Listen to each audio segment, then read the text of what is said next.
Welcome to Storytime Digital Media. I'm your host, Megan Fox, and I'm here with my co-host, Kevin DuJan, and we are talking tonight about the controversy at the Forest Ridge District 142 School Board, where they have an out-of-control school board member, Roxana Agler, who is causing all sorts of upset and disruptiveness during meetings.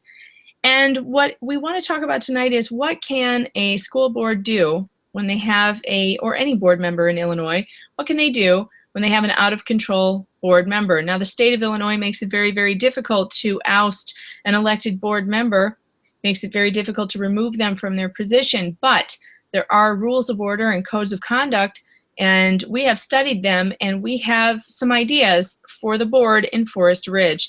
Kevin, why don't you tell us about some of the ideas that we've come up with? Okay, so for starters, we're talking about this Roxana Agler individual. And now she is a real piece of work, let me tell you. In all the years that we have been doing this and that we have been looking at boards and studying different elected officials, I've never encountered anyone who behaves this way. And what's really interesting about her behavior is it's not just hostile towards the public. We have seen other boards where there's board members that are very hostile towards the public. One of them was the Orland Park Public Library Board that we studied for a while.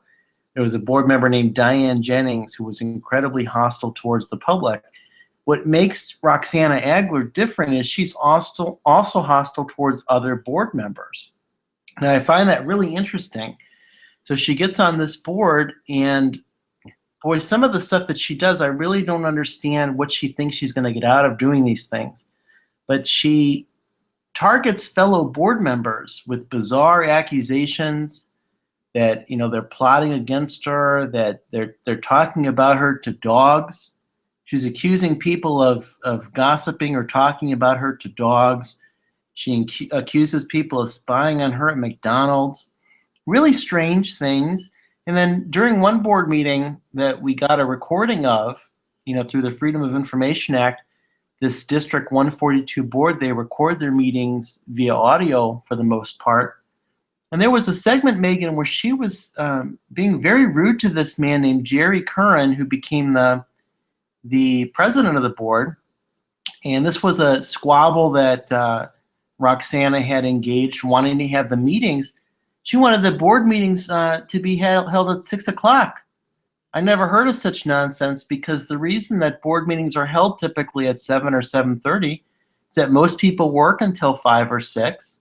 And then you have to get home and you have to feed the kids and make sure that dinner's all done and all that stuff. And then someone who'd want to go to a board meeting, then they can leave and go to the board meeting while the other spouse is home with the kids or whatever. And I've never heard of a board meeting being so early. I can attest to being, a parent with children and a working husband, and he doesn't get home till 6:30. And I'm feeding the kids at 6 o'clock. I am in full dinner rush hell. And Megan, if you work downtown, you take the train back and forth. You're not going to get home until at least 6 o'clock or 6:30. Right. So board meetings typically that I have seen, they almost all start at 7 or 7:30. In rare occasions, at 8. Well, in rare occasions, I've seen some with Village of Tinley Park. They have some of theirs at 8 o'clock to try to get as many people as possible. Now, however, I want to say, once you start getting into the area of holding a board meeting at 8 o'clock, you're starting to go the other way in terms of it being inconvenient to the public, because it becomes too late then. Mm-hmm. So 8 o'clock to me is pretty late. I think the safe zone, if I would give you the exact time that I think would be ideal, would be 7 or 7:30. Mm-hmm. Because that gives you, I think 7 o'clock to me, my final answer is 7 o'clock is the perfect time, because if you work in the city till 5, that it gives you 2 hours to get home and get everything that you need to do to then go attend the board meeting. So my point in saying all of that was that, so she got into this weird fight about wanting the board meetings to be at 6, because that worked out better for her. That I guess she wants to be out of the board meeting, maybe to watch her favorite show or Real Housewives. Does that come on, 8 o'clock or 9 o'clock? I don't know. I wouldn't know. So this piece of work, she wanted that to be at 6, and the rest of the board members said, Roxana, we have tried that before. It doesn't work because of people needing to feed their kids and have the kids fed. Roxana tried to make this weird claim that kindergartners should come to the board meetings. And I'll tell you, Megan, I am one of the rare people that do find these board meetings interesting. That it could be, someone could call me up and say, hey, would you come and observe this board? And there's no way I would say no. I will always go because I find them interesting. I find the characters on the boards interesting. And I find what they're doing interesting because more often than not, they're doing something bad because no one's paying attention. But a kindergartner, I don't really think that they would find board business to be interesting. So she's really wrong and misguided if she really believes that by having board meetings at 6 o'clock that you can get more kindergartners to attend. Well, let's be honest. I don't think it's about getting kindergartners to attend. I think that's something she came up with as an excuse as to why she wants the board meeting moved to her preferred time. Well, with this character, this Roxana Agler, this is one of these weird instances where you and I kind of disagree on her a little bit, that clearly she's kooky and she's strange and most of the stuff she's doing is malicious. But there's still some part of me that does want to give her the benefit of the doubt sometimes. So I'm really trying here. I'm really trying with this, her wanting this thing to be at 6 o'clock to be a benefit of the doubt thing, and try to think, well, is there any valid reason to have it at 6? Is there any reason that kindergartners would want to come to this? Because she's saying she wants these kindergartners to come, or these grade school children. And I guess for like instances where they're doing like an award ceremony or recognizing these kids. But even then, 6 o'clock is too early. Your kids are hungry at 6 o'clock. Like, you're feeding your kids at 6 o'clock.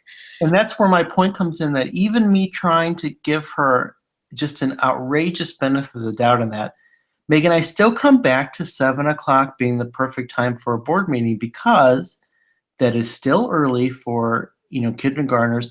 I don't know of kindergartners that are asleep at 7.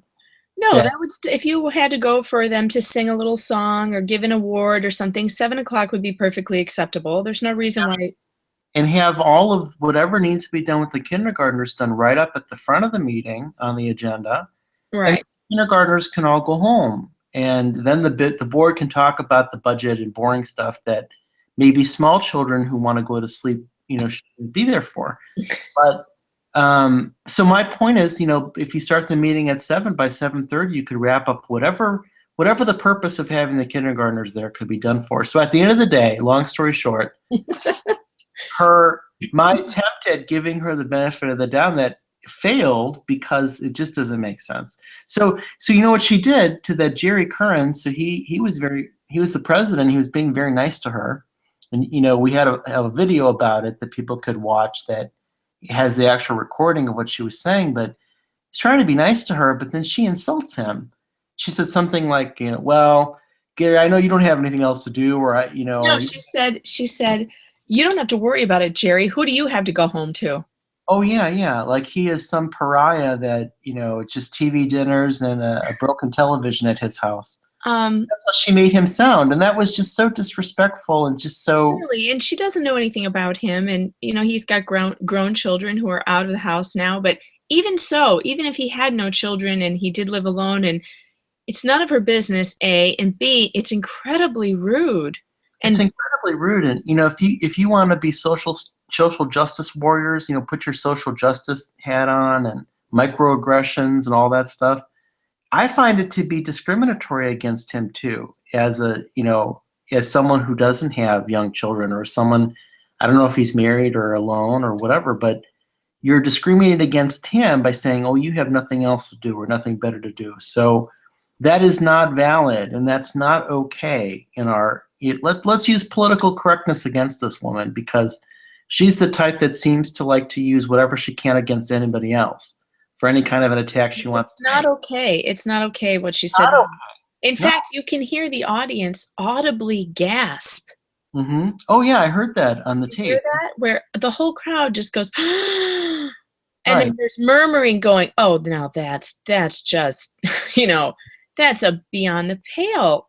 And so I have had up on the screen this rainbow highlighted document that I hope people have been looking at, that is the school board agreements from, Forest Ridge Elementary District 142. It's section 2.82 of their school board official boardy board documents things. And, in this it says, okay, right at the top, I have highlighted in yellow, the Forest Ridge District 142 Board of Education agreed to comply with the following board agreements. Now, I'm assuming this is a document that Roxana wants every kindergartner to have too, because it's thrilling to the kindergartners to sit and read this and do their coloring, with this. But she signed this apparently, and so she had a copy of this, and this goes through the expectations of what a board member should do. And also it gives reference to something called the Board of Education Misconduct Consequences, which we'll talk about in a moment. So basically, Megan, if you don't follow these things and if you don't behave in the way these things say you should behave, then you're going to be subject to these misconduct consequences. So let's just, you and I, go through these, and let's just see if we can think of things that Roxana Agler has done that violate these things. Okay. And so I said off the bat, I said this thing about respect the point of view of another board member. Yeah, well, fail. Well, fail because of that story we just told about that Jerry Curran. I don't think she respected his viewpoint. No. And that's why I said she did a microaggression against Jerry Curran. And also, in that same argument, she was talking over everyone. She would refuse to allow him to finish his sentence. He was trying to tell her that we had tried this before, and then she would be yelling over him. Right. That's not how you do it at a board meeting. And so let me again play devil advocate, and try to see her point of view on whatever. And so she would say, well, I don't think I just have a bombastic personality, and that's just how I talk, and I talk over people. So I'll give her a little bit of the slack on the talking over and interrupting, because depending on where you are from in the country and how you grew up and what household you grew up in, sometimes people do over talk and whatever. Okay, all right.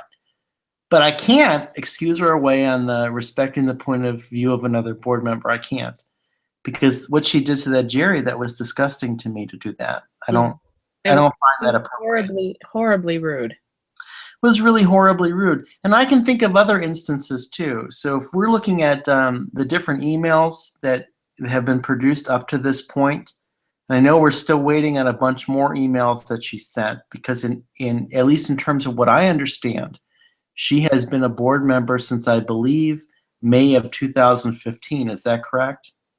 That is correct. Because I believe she was elected in April of 2015, and she ran unopposed from what I understand. I don't know if that's true, but I'm sure you're right. Okay, I don't know 100% for sure. This is just coming from what I have read in emails, but I read a couple emails that it seemed to indicate that there were 4 new board members that came in as of the April 2015 election, from what I can understand. And there were 3 people who had been on the board for a while. Then there were these 4 new people that came in, and it appears that she has been one of the 4 new ones that came in. Then she became the president, I think, immediately, that they had an election, and I believe the 4 new people all got together and they elected her the president. But she didn't hold that position for very long before she had to resign the presidency, but then somehow became the vice president. So that part of the story, we have to still try to figure out the timing on that. But in terms of these 4 new board members coming on. I actually know the story on that. Oh, what is the deal on that? Okay, so she was, because of the behavior as the president, when 9 days after becoming the president, her very first act was to send the emails trying to get Nancy Hullinger removed from her position as a crossing guard, right?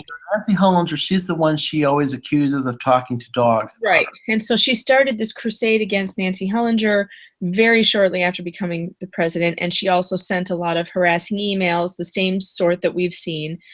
And so board members got together with her and had, tried to talk to her and say, this is unacceptable behavior. And eventually they talked her into resigning her position as president if they gave her the vice presidency. And she promised she would be better. Okay, so they confronted her. Yeah. So this is something we'll see in a moment here too when we look at their little, they have kind of a roadmap for how they handle situations like this. And so at first they go to them and they do a one-on-one, and then it's all very like velvet gloved confrontation, because what I'm seeing and observing all these suburban boards is that people don't really like confrontation. So they set up little things in place to try to mitigate that. But what you're telling me is that they went to her and said, Roxana, basically you're not a good fit for the president and you're doing some bad stuff. So why don't you step down from that and we'll make you vice president, and we'll let, I think Jerry's the one that took over, right? At that point, yes, that's right. And now they made him officially the president just at this past meeting in April of 2016. Yeah. And so that's where they forced her to resign as vice president, because she was still doing bad things as vice president, not as president, but as vice president. That's right. So the vice presidency idea didn't work out because she promised she would be better, but then it all started up again and it got worse. And so now that was just in April of this year where they voted her out as vice president. But she's still on the board, and some people think, and they also did IASB training. So they have brought in, they called in the professionals for professional help. When you have a problem with your board member, one of the steps you can take is to call the Illinois Association of School Boards, and they are supposed to give training to board members who are having difficulty or don't understand how things work. And so they called in the IASB. And in FOIA, we uncovered emails where Roxana knew that they were coming, and this man's name was Perry. I can't remember his last name off the top of my head. His name was Perry Hill. Perry Hill, who was the president, I think, of the IASB. He was called in to help. And before he even got there, Roxana got a hold of his email address and shot him off an email full of her conspiracies about Nancy Hellinger and attaching documents about Nancy's family and just all sorts of bizarre accusations that she launched. And so she sent that to Perry Hill before he even came there for the training. And poor Perry, he sent her back an email that said, Roxana, I'm not even going to open those attachments. No, I won't read those because this is inappropriate.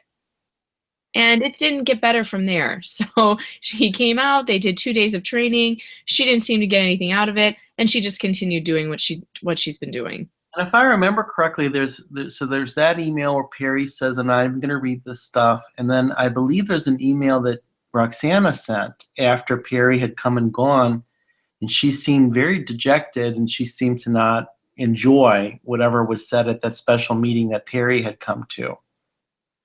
Do you mean the one where she said, I've given concessions, so now let's talk about what everyone wears? Yeah, it was something like that. So she wanted to implement a dress code. It's really interesting because Roxana has this, she doesn't want to follow any rules, that the board has, but now she wants to tell people what to wear to board meetings because according to her, that's important. So if you wear a nice business suit, but you behave like a lunatic, apparently that's okay. Yeah. Well, the term nice business suit, let's be subjective on that, because this is what she chose to wear to the last board meeting. Clearly she didn't have her hat on, but she had Elton John sunglasses and maybe Rod Stewart's earrings, and then she had perhaps Mick Jagger's. She went to the Rock and Roll Hall of Fame shopping for her wardrobe for that board meeting. But what I find interesting about this woman is, so that Perry Hill, he came to do that professional development thing that they supposedly want these people to have, these board members. And that fits into this thing I have up now, which is this roadmap that the District 142 board is supposed to have. Look, it's this complicated flowchart. You know how these government people, they love these flowcharts and things. And so she, had been addressed. It says first offense, second offense, third offense, fourth offense. And one of these, it says to have, the professional development. So that's where that Perry Hill was brought in. They call that from that IASB. And I think that Perry Hill guy, he's based out of Lombard. And he seemed to be a very professional person, and he didn't want to even open up the craziness from his email. He probably was afraid of his computer getting craziness virus from those attachments. Do you know what's funny to me as I'm reading this? I just can't help but laugh at this. I just can't. First offense, use of the gavel by the board president. Oh no, someone will bang a gavel. Well, let's talk about that for a second. In the Orland Park Public Library case, there was a board president named Nancy Wendt Healy, and she's actually the sister of George Wendt, who played Norm on Cheers. Everyone's favorite drunk, right? Yep. And Nancy, despite some of the kooky, crazy things that she did, I actually kind of like her. I like her. I always thought she was a nice lady, but she just listened to bad lawyers. Nice lady. A bad library director. But I have a soft spot for Nancy, though. But she would never want to use the gavel. She was always very befuddled by the gavel. I remember this.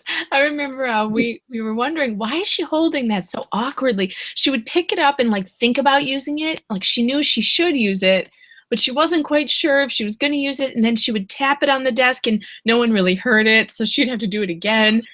For some reason they're afraid of using the gavel. Like they're afraid of being authoritative. I don't understand that. Yeah, that might be part of it. But the gavel, now, correct me if I'm wrong, but just explain this to me. Why is the use of the gavel a punishment? For your first offense, there's a use of the gavel.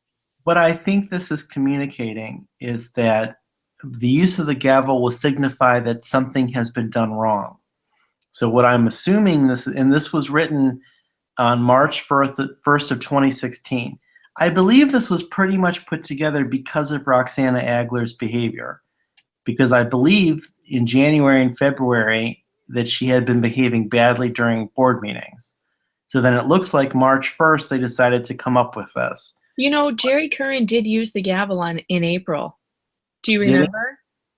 I do recall, but it was hard for me to recall because Roxana was putting on her show. Yeah, he used the gavel, and I thought he was using it at me.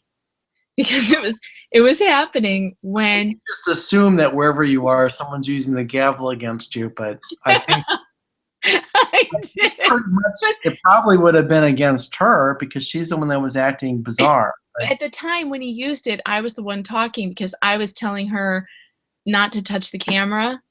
And she went after the camera with her hand with the rings on it, which is great. After a brand new camera with a... It was right after that, and I said whatever I said. I can't even remember what I said, but I said, don't touch the camera. And then I also said, did you want to make a statement about your terrible behavior? And then he started banging the gavel. So, and I was the only one talking, so I just assumed he was doing it towards me. Right.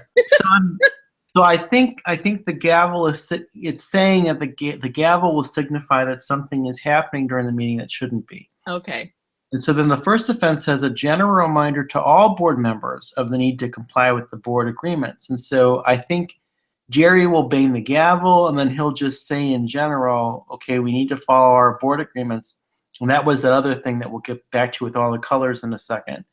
But then you see that if she stops, then there's no further action required. The second offense, I'm assuming this is within the same meeting, or maybe it's a cumulative thing over multiple meetings, but it says that he'll bang the gavel again, the next time she does something. And then she'll get a verbal warning to the individual member in violation with a reference to the violated board agreements. So just say if they're following this and she does that again, where she says something nasty about, what do you care? You don't have a life or whatever. he would bang the gavel and say, now, Roxana, that's a violation of our agreement because you have to respect other viewpoints. So you are doing a microaggression. Like it would be something like that. And I guess then it says here that then she'll get a one-on-one private discussion of the violation with the board president and board member prior to the subsequent regular board meeting. It sounds to me that they have done this to her with different things, so she behaves badly at a meeting and don't they take her aside and tell her to stop? It appears they do that. It appears that they do that. I guess. I think that yes, they've tried to make her stop. I'm going to say yeah. And so, because I see in emails that they have talked about, like, what, Roxana, we talked to you about, you can't send everyone on the board an email because it's a violation of the OMA. They've done things like that. Then it says third offense, they're going to bang the gavel again. And then they're going to give another verbal warning. But then this time it's going to say the board president will designate a board member spokesman who will consult with the board member in violation prior to the subsequent regular board meeting. So I guess the first time it's the president does a one-on-one, and then the third offense, they're going to have some spokesperson for the whole board to take her aside. This is what I mean about the suburban way of doing things, where they really want to put as much velvet on the glove as possible to be as soft-handed with this stuff as possible. Well, personally, I would use that gavel like you wouldn't believe. Well, you could use that, to knock some sense into someone, is what you could do. Did you hear my gavel sound effect? Let's do that again. I would be banging this gavel all the time. I would be up there, like, every single time she would be in her, like, swiveling in her chair. I'd be like, stop that right now. Right, get some walnuts on that table. Sit still. Nuts, cracking those nuts all day would be great. And so then there's a fourth offense. Don't spit your gum out in public. And making, like, I make a lot of graphics for people and stuff. It's part of what I do all day. And this took a while to make this and to think this out. And it's just sad to me that her behavior resulted in someone having to sit here and make this big flowchart about her. It's just as really sad. So then there's a fourth offense, and they're going to bang the gavel again. Let's hear it. Okay, here it comes. Bang, bang, bang. So then she's going to get another verbal warning for her microaggressions. And then the board president microaggressions. will designate a board member spokesperson who'll consult with her again. They keep doing this. And then it says fourth offense, then they're going to get that Perry Hill. The Board of Education activity suspension. Okay, this is a little hard to understand, but they're going to prohibit the person from sitting in a designated Board of Education section. They're going to be prohibited from Board of Education participation in district events, etc. So I guess what they're saying is that they're going to suspend the person, so Roxana, and not let her play any reindeer games, I guess. And she can't go to places where she could, sit in the board section. Well, I guess clearly that's where she's at now, and that's what needs to happen, because none of the talking. Now look, we're laughing at this because we know that it's not going to work for her. But now for other people, for people who are more rational, you probably wouldn't get past the second offense. You think? Right. And so when you're looking at, like, this fourth offense, what it's saying to me is, so by the fourth offense, they recognize that there's enough of a problem that you are embarrassing yourself and that you are embarrassing the board. And so then they don't want you to be going to board events. So this doesn't mean board meetings to me. This means, it says, like, graduation ceremonies or other concerts or something, I would guess. I don't know what they have as an event. You don't think it means board meetings? To me, it doesn't seem like that, because I don't think they legally could keep her from going to a board meeting. So this is specifically saying BOE, Board of Education events, and it says such as, but not limited to, graduation ceremonies. So I'm assuming, in addition to graduation ceremonies, what other kind of events would an elementary school district have? Like concert, fundraisers, plays. Do they have school plays? Sure. Dinner, like spaghetti dinner or roast beef? Dinners, that sort Stuff of like that. Yeah. So I'm guessing that she just would be prohibited from going, getting perks then as a board member to go to those things. I wonder if that would include her parking. You know how she loves to park in the Look, at this parking point, spot? since everybody knows that she parks in a no parking zone and handicap spots, why the heck doesn't somebody just call one of the policemen cruising the area at school time and have them ticket her, for crying out loud? And people are taking pictures of her car parked in the no parking zone. I don't know why they're not calling the police and I just. know. That wasn't us. We did not take that picture. These are What- people sending pictures from the district. They all know that she's doing this. It would be interesting to know if the police have been told or if the police just do it on their own and they don't ticket her because she's a board member. That would be very interesting to find out, because that would have the police would be under some heat for letting her get away with doing that, because Yeah, we'd have to throw the gavel down on them. being on the board should not allow her to do that. But if you look at the very bottom, I think she has moved beyond the just not being allowed to go to the spaghetti dinner, because at the very bottom it says continue BOE activity suspension. She should be suspended at this point based on her behavior. Then it says professional development with IASB and or consideration of board censure. Now this professional development, that's what I was talking about, that Perry Hill. It sounds like they've done that already. Yeah, they've done that already. They've already gotten down there because they already did that. Now, it doesn't sound like they have actually censured her. And so censure, I'm saying it's the word C-E-N-S-U-R-E. That's different than censor. Right. So when you censor something, that's like when you say the book can't exist, and so you're censoring it. That's like how the Orland Park Public Library wouldn't buy Rush Limbaugh books, and they wouldn't have those. So they censored those books. But censure is when you're an elected official that you have shamed yourself, and so the rest of the people in the body, they want to draw attention to that and show that this is something they will not accept. So they censure you. And so it looks like there's a minimum of 4 board members who are required, to sign off on censuring her. And I really hope they consider doing that.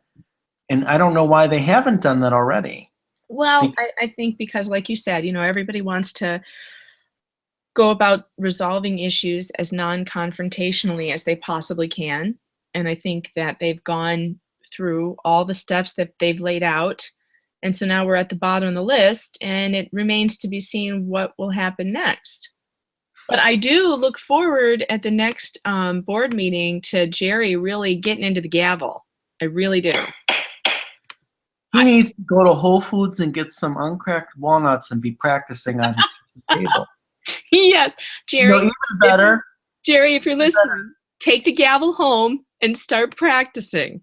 And Megan, even better. And I will treat Jerry. We'll go to Dave & Buster's and he can play whack-a-mole. And he can be practicing.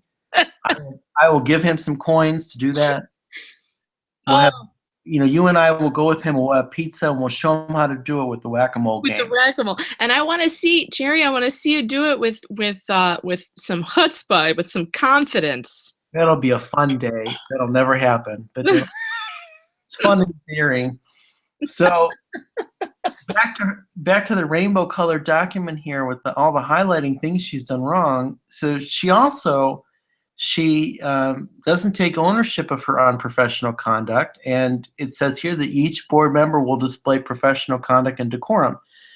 Now, we remember how she behaved herself at that board meeting that we were at, and we saw her acting the fool, the whole time, making faces and behaving this way. This is not showing professional conduct and decorum. So. Yeah. And also not taking responsibility for it, because, clearly the excuse that she used with her, she sent her, or there were her friends or trolls or whatever, making excuses for her online, saying, those reporters were egging her on. Excuse me, but we were standing in a corner. I was looking at my phone most of the meeting, and you were holding a camera. Right, I literally had my back against the wall. Like, I couldn't get any further away. I know, me too. standing there uncomfortably with my back against the wall and leaned up against a table that was there. And just filming her antics of sticking her gum out and stomping around and making peekaboo faces and just bizarre. Want to take accountability for that. She wants to say we were egging her on by filming her. No, Right. A public board meeting is fair game for filming. And she doesn't have the right to say we can't film just her either. And we weren't filming just her. You filmed that entire room, the people in the room, the public who were sitting in the room, everyone at the board. Well, it just so happens that the only real interesting footage from that meeting is of her antics, because the other people in the meeting were not behaving in any way that anyone finds interesting.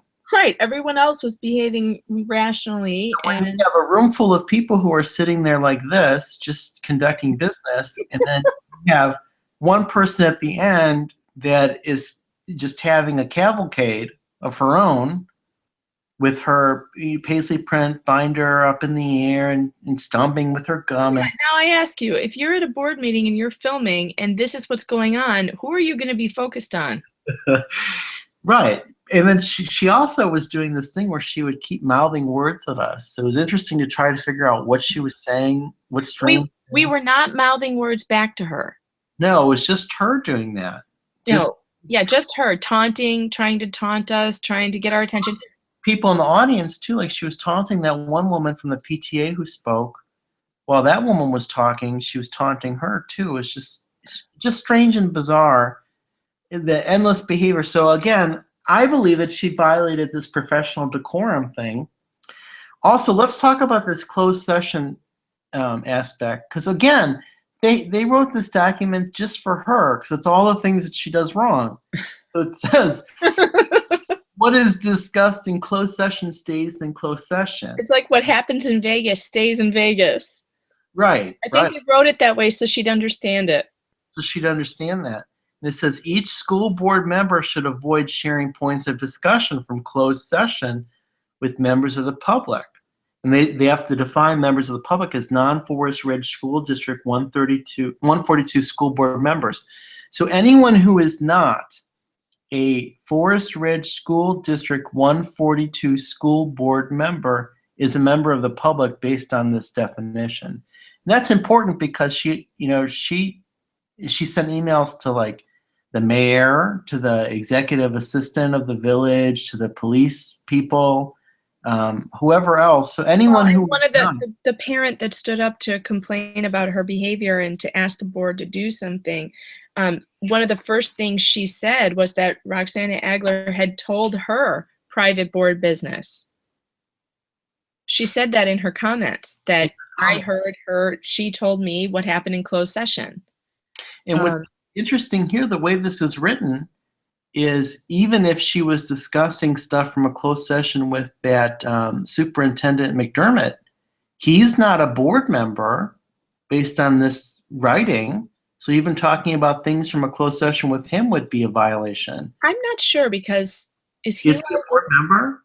Well, no, but is he like a director, like at the library? Because like a library director would be in closed session. Well, but if I read this in exact terms, it says, look how it's defined. It says with members of the public, and then parentheses it says non-Forest Ridge School District 142 school board members.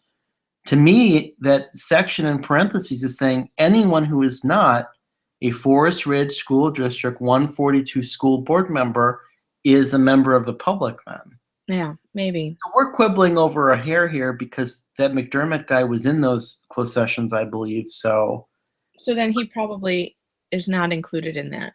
But to me, it just means anyone who's not a board member. So she's talking about things from closed session, and they told her stop doing that. So I think there's emails too that they even told her over email that, because I know I read that somewhere in addition to the PTA person talking about it. Then here's this thing too. It says communication with board members. No school board member will issue an email to the entire school board.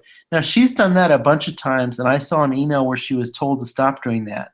That Perry Hill guy from the IASB, he told her to stop doing that too, because she would email crazy stuff to all these different board members.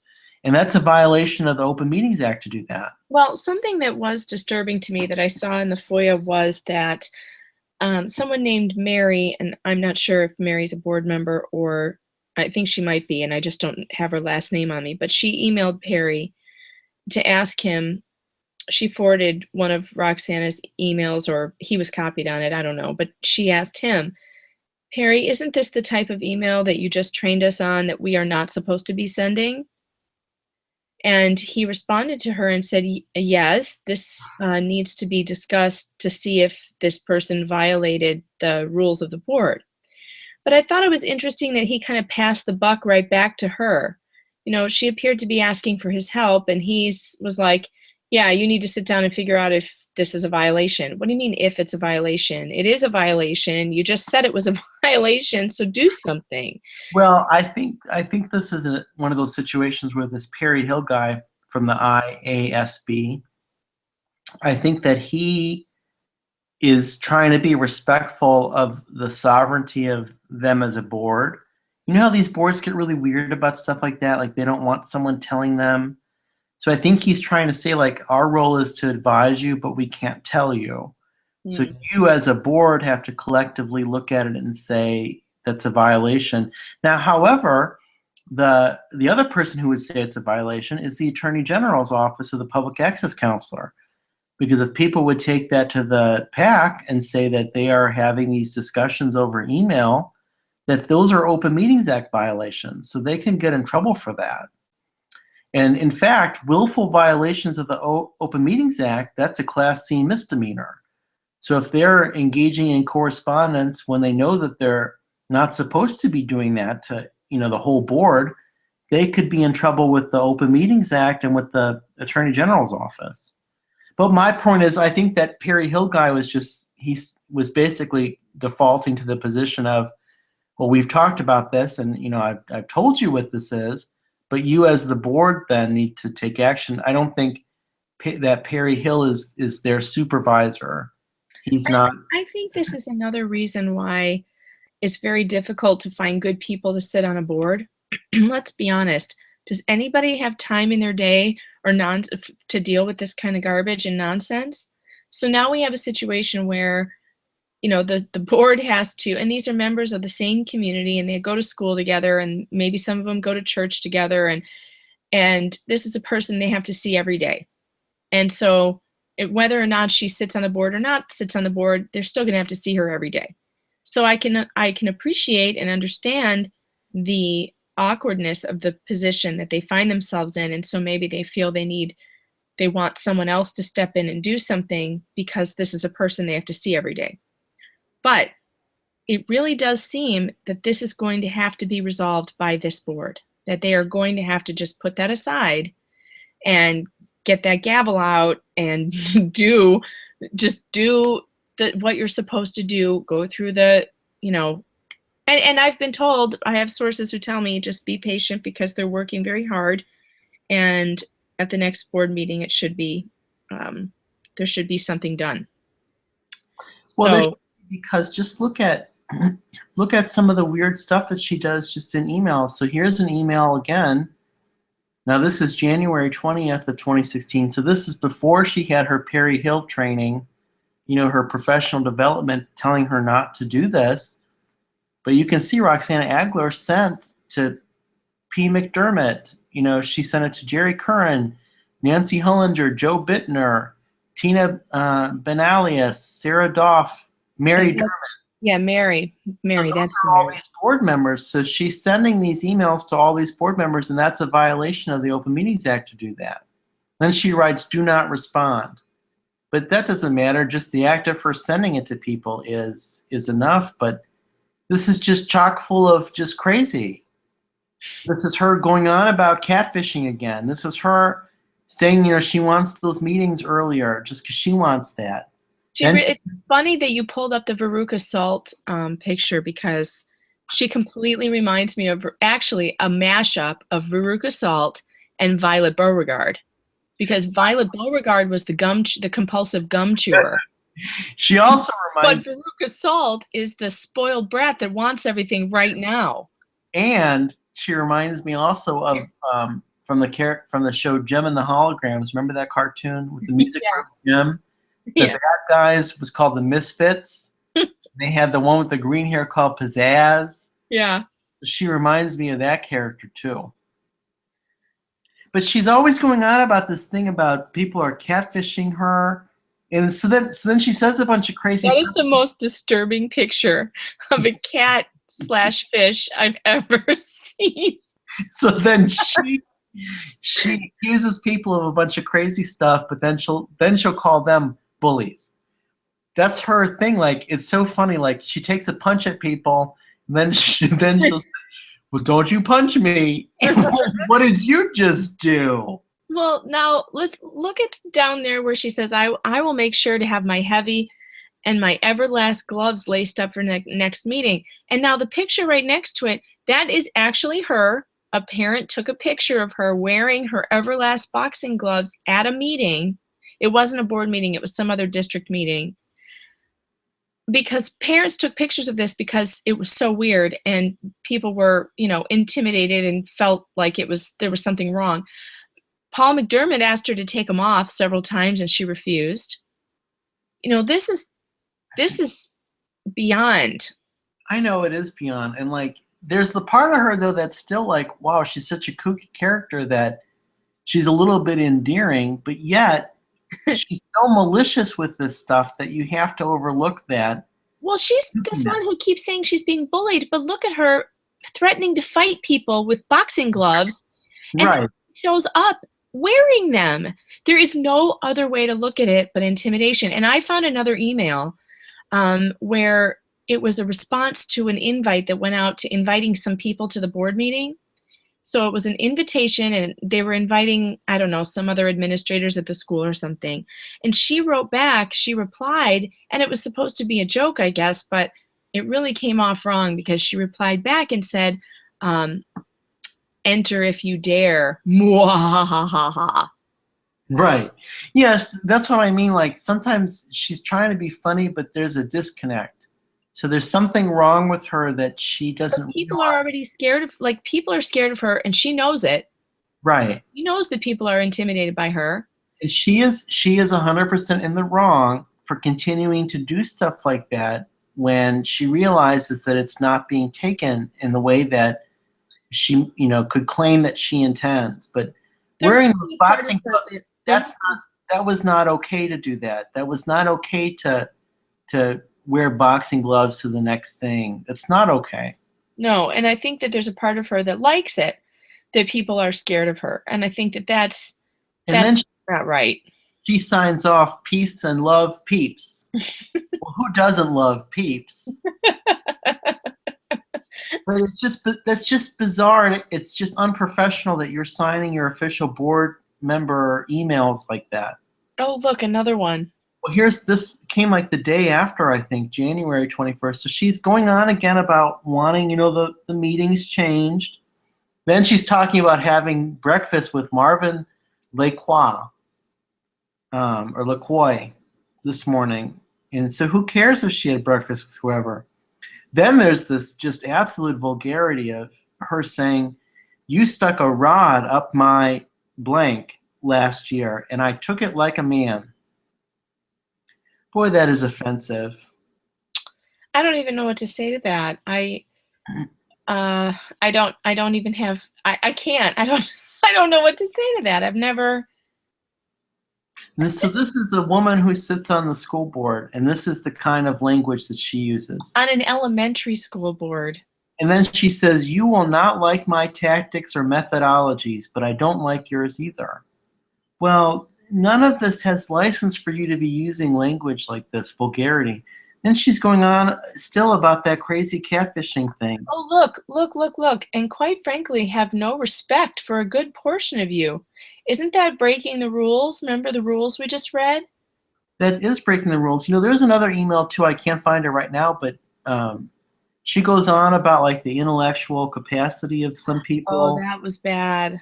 Saying that some of her fellow board members don't even know what IQ stands for. Right.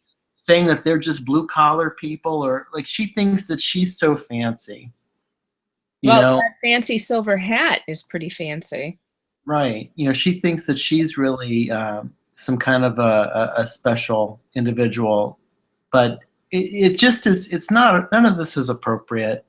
Then she says, "For those of you who like to call me crazy, just remember this." Well, how could we could forget any of this? It's not a matter of remembering. It's a matter of you are indelible. Well, There's the, no way to forget you. the thing that she attached to that, where she said, "Remember this," Mm-hmm. it was actually like one of those memes that you see on Facebook, and it said something like, "Remember, crazy people seem like no, what was it? Something like intelligent Something. people seem crazy to stupid people." Yeah, it was something like that. Like, so again, she's insulting their intelligence, saying they don't understand her. Oh, I love this picture. Okay, so we did not take this picture. This picture was taken by a member of the community who's sick and tired of Roxana Agler parking in the no parking zone. The whole community is mockingly calls it special board parking because this is where she thinks she can park all the time. She also parks in handicap spots, according to witnesses. So that would be interesting. Again, I hope that people, when she does this, take more pictures of this and send us those pictures, because we'll put those up of her being caught in these. Yeah, and I'll start putting the dates on them. Start putting the dates on it, and if you see her doing this, I don't know why she's not been reported to the police, because she should be ticketed for parking in the no parking and parking in handicap spots. She should be. That's not okay. No, it's not okay. And she does seem to have a sense of entitlement. She thinks she can do whatever she wants. And she has been acting that way. And it needs to stop. For that, to be special board parking or whatever, it's very just outrageous. Like this alone, this thing of you stuck a rod up my blank, that alone should have consequences beyond a censure. Saying stuff like this in emails as a sitting board member, I think that goes beyond the pale enough that they could censure her just for this. But then there's other stuff that she did, since that April 19th meeting. She's been threatening anyone that speaks out against her, she's going to sue them. And so she went on that rampage trying to get the board attorney, James Bartley from Kleinthorpe Jenkins, to file a slap lawsuit. Yeah, she's really got it in for me. She spent like 5 or 6 days, going on about that in emails, and was getting very angry, that the village or that the district attorney wouldn't take that up for her. But a slap lawsuit is strategic litigation against public participation. So she's a sitting board member. And she actually said at one point in one of the emails too, she said, as a member of this board, I'm telling you, I know. I want you to sue these people that are speaking out against me. Clearly, this woman has no idea what the freedom of speech is, or the freedom of the press. She has no idea what the Citizen Participation Act in Illinois is. I'm also no idea what a slap is, and how slaps, people destroy themselves with slaps. Well, and also this goes back to not taking responsibility for anything that she does, because she's really blaming me for doing this to her, whatever she thinks I'm doing to her, which is simply just telling people what she's been doing. Yeah, for you doing your job and reporting on her antics as a board member and public official. So she's trying to target you to silence you and chill your ability to do that, or make you afraid to continue reporting on her, is what she's doing.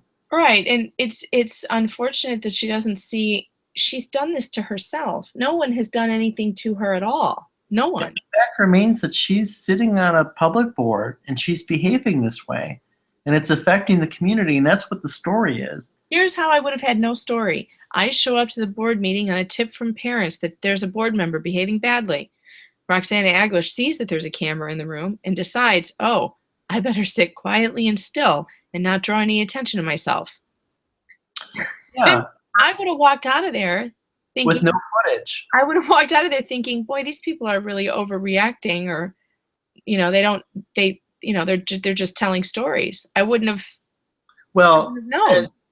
you would have seen in the FOIA documents. Well, that's true. We would have seen the emails. However, if she had just behaved herself at the board meeting, then we would have had a question of, well, who was the one that was making the trouble because everyone behaved themselves? We sure wouldn't have had this picture. Wouldn't have had this picture, wouldn't have had, all the footage of her spinning around and stomping around and just being foolish, or the footage of her coming at the camera. Right. Which is, the worst thing that I think she did at that board meeting, because a sitting board member is not allowed to do that. You're not allowed to go up to a camera and put your hand in front of it with that sharp ring of yours coming at an expensive lens to do that. That's not okay. No. And the Open Meetings Act does not allow for that, and to be intimidating people to make them think that they can't film. Would she do that to WGN? Like if WGN showed up, which sometimes they do show up at local board meetings. We have been to several where. And I'm from Ohio originally, where ironically enough, I think her husband Troy is also from Ohio, or went to Ohio State. And in Ohio, we have a great guy named Carl Monday. Have you ever heard of him? Love Carl Monday. He's my role model hero. So he's an investigative reporter, and in every time that he goes and he looks at a bad elected official, or he always catches cops in Ohio that are supposedly on disability, but then they're working on someone's roof or something like that, for extra money. But they're collecting disability payments, saying they can't, climb a ladder, but then he catches them climbing a ladder. But people always go up to his camera and try to put their hand in front of it, or knock the camera down or whatever. Or smack him with his microphone. I've seen that before. And it never ends well for the people doing that, because you're not allowed to do things like that. That's assault and battery is what that is, doing that to someone. Yes. And what she has done here, I argue, is an Open Meetings Act violation, because a board cannot prohibit filming during a board meeting. But then in emails, she was caught going on about how she feels that the board could have told us that we wouldn't be allowed to film, or the board can control what you can film or how you can use the footage. And she didn't like that the footage was used to criticize her. So then she wants the board's attorney to sue you because you reported on a story using footage obtained at the board meeting of her behaving badly. It's the most ridiculous and asinine thing I've ever seen a board person write. It is such a clear attempt to do a slap. I've never seen anything like it. We really are magnets for this stuff. It's just brazen. Well, the thing is, these people think that they can do that and they can bully people. It seems that she has been bullying people for quite a while now, because here's a theory I have. What do you think about this? So I was just thinking she would probably not do that to WGN if they showed up with their big cameras and their reporters. But John Kraft and Kirk Allen at Edgar County Watchdogs, people do this sort of thing to them. Although they are definitely media, and they are an awesome watchdog media in Illinois. But people do treat them that way, and they tend to treat us that way too. Like they can treat us badly or terribly, or shut us up and make us stop filming them just because we're not WGN or ABC or CBS. Just because we're freelancers, but most people who work in media today are freelancers, because all of the big media companies are collapsing and the newspapers are collapsing. So most people you encounter who are a writer are a freelancer today. Yeah, and and what's amazing is that if it weren't for us being there, the citizenry at large would not know what was going on, because the one reporter who was there from the Southtown that same night with us did not report the story correctly. He left out all of her weird behavior. He left out the parents complaining. He left out almost all of it. All he told was that she was removed from the vice presidency, but he refused to say why. I know, I have noticed this, and I think it's because, and that's that guy David Lepowski from the Southtown Star. What I've noticed is that the Southtown, they're not the worst offender. The worst offender are those 22nd century media publications like the Orland Park Prairie or the Tinley Park Junction, Mokina Messenger. But the Southtown is pretty bad too. They have a very chummy relationship with government, And so they really don't want to write bad stories about government or bad stories about board members. They don't want to do that. And it's really left up to freelancers to report that and for watchdogs to report that. And John Kraft and Kirk Allen at the Edgar County Watchdogs, they report on all these local boards, and they tell the stories that the Tribune or the Southtown won't tell. And in fact, because the Edgar County Watchdogs will go after something like the College of DuPage, it then makes the Chicago Tribune interested. Mm-hmm. And the Chicago Tribune will be forced to report on something and then accidentally win an award for the reporting that that John and Kirk, they pushed for. So it's similar to what we do with these local suburban boards. We tell the stories that the Southtown or the 22nd Century media refuse to tell. Well, this is where all the interesting stuff is happening. They keep reporting on pancake breakfasts and Easter egg hunts. And really, the interesting and important things are happening at board meetings. And most of them they're just bad. Most of them are doing bad things with your money, and they're stealing it, and they're spending it on stuff you can't even believe. Or they're accusing people of talking to dogs. They're accusing people of talking to dogs, yes. She has a dog in her car all the time that she talks to. Right. But so my thesis that you and I have developed over the last couple of years of working together on these projects is that the reason that Illinois is in the shape that it's in is because people like Roxana Agler sit on the boards, and then the media doesn't report on, what's going on. They choose not to because they're too chummy with government. So it really takes independent reporting and freelancers to get the scoop out on this. And what's interesting is every time that we expose one of these things, then all the people who have been doing bad things, they get very upset about it, but then changes are forced to be made. And so hopefully this District 142 board will finally take a look at that roadmap that they have that shows they can't censure this woman. But beyond that, I believe they can remove her from the board. I believe that they have the power, based on all of the violations of their own policies that this woman has committed. She can be removed from that school board. Right. There is a provision in the law that I looked up under school board law that if you have gotten to the bottom of all of your resources that you've tried and you still have a problem, you can submit a complaint to the regional superintendent. And the regional superintendent has the right and the power to remove a board member. Now in Illinois, that has never happened, which should not surprise us because it seems like all of our agencies in Illinois that are responsible for overseeing governments are not very quick about actually making repercussions happen. But for crying out loud, if there's ever someone that deserves to be removed from a school board, it's this woman. Yeah. She has behaved. And especially, Megan, the fact that she is trying to use board resources to file slap lawsuits, to silence critics and to chill First Amendment speech. She deserves to be removed from the board for that. She really does. Yeah, and I hope to make history in Illinois history with the removal of Roxana Agler. I hope to see that happen. And then I wish her well. I hope she lives a long and happy life outside of government board work.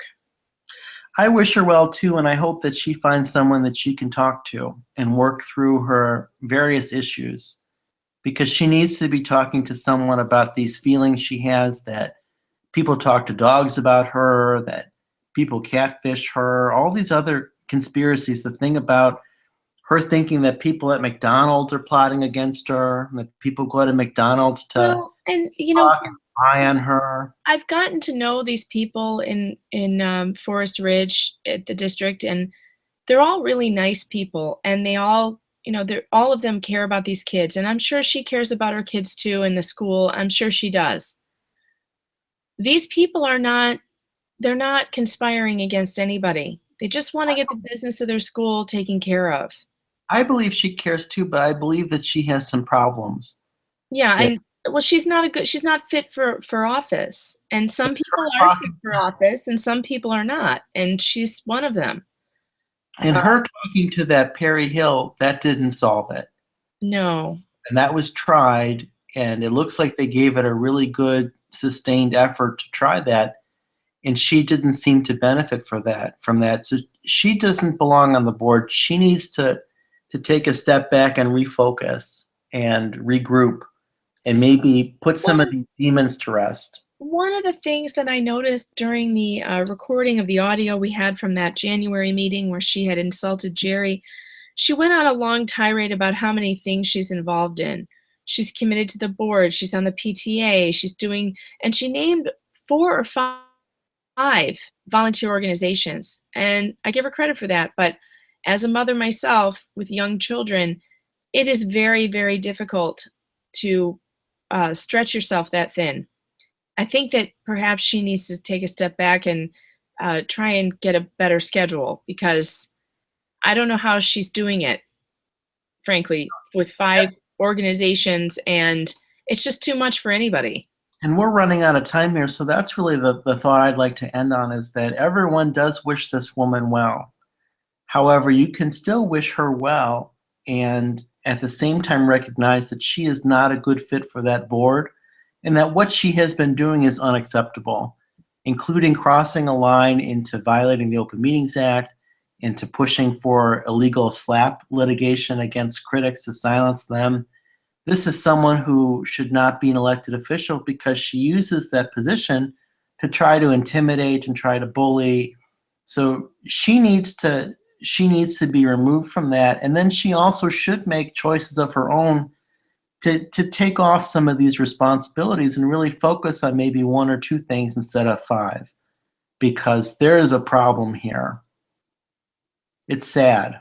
Yeah, I agree. And so we're going to be looking forward to the next board meeting that's coming up, the third, is it Wednesday? No. Something like that. Wednesday or Tuesday or Thursday. Wednesday. Well, we'll let you know when the next one is, but we are going to be going to that one. We'll check that out, I think, if the schedule permits. I think it's the 3rd Tuesday, so that would be May 17th, I believe. That sounds right. So the next board meeting is May 17th, and we're looking forward to seeing what the board does at that meeting, and we hope that they are finally able to take some action that will bring some resolution to the people of the Forest Ridge District 142. That's all we have for you tonight. I'm Megan Fox, and you're listening to Kevin DuJan, and we're Storytime Digital Media. You can have a blessed day, and we'll see you tomorrow.